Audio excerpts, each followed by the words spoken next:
Hi guys, I'm Jen Hacker and you're watching Toast Meets Jam TV, the place to find advice by and for female entrepreneurs. And this is Toast Talk, your weekly dose of advice for launching the life of your dreams. Now, for the past few weeks, we've been talking about the very first steps that you need to take to get your idea to launch. Now, today, I want to talk about a topic that might not be the most glamorous, but it's definitely one of the most essential. And that is getting your legal structure and your business finances in place. Now, this is a pretty broad topic, and by no means are we going to cover all of it in this video. My goal here today is to get you thinking about what you need to go learn more about and seek some more advice on. So I want to cover 4 steps that you should take to get your legal structure and finances in place. Step number 1, choose a business name and get it registered.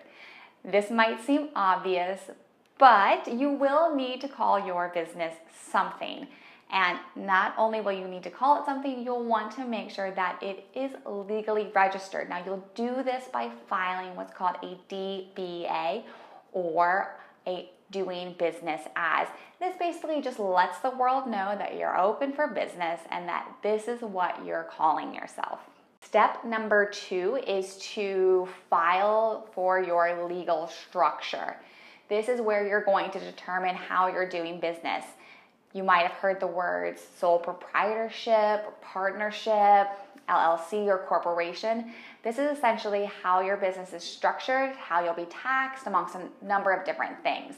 I strongly recommend that you do some research in this area and that you seek some legal counsel because it will make a huge difference as your business grows.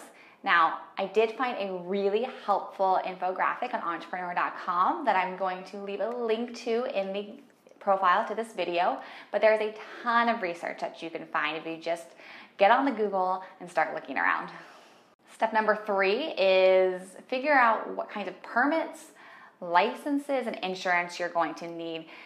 You want to make sure that you're not breaking the law or that you're going to get yourself in trouble later on. So it's really, really critical that you find out this information from the very beginning. It will save you a boatload of trouble in the long run.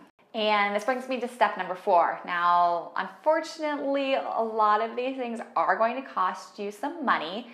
So you'll want to make sure that you have your bank account and your record-keeping systems in place. So highly advisable that you set up a separate checking account for your business than from your personal checking account, that you get different credit cards that you can use to expense business needs, and that you have a way to keep track of all of these things, from your expenses, your revenues, your profits, any other income that you bring in. You'll want to get this set up from the beginning so you have a good record of the financial health of your business. Now, I know these are 4 very big and broad topics, and there's a lot more detail that we could get into with each of them. But for today, I just want you to take these and make sure that you understand they're a very critical part of starting your business. I hear this all the time from the female founders that I talk with, whether it's because they did it right and they saved themselves the trouble, or because they didn't do it in the beginning and they ended up having to face the consequences later on. The important thing is that you address these in the very early stages of your business. Now, of course, if any of you have anything you'd like to add, please leave your tips and advice in the comments below. And if you like, you can keep the conversation going over at toastmeetsjam.com. If you like this video, please subscribe and share with all of your friends. Thanks so much for watching. Why not stick around for another serving of Toast Meets Jam?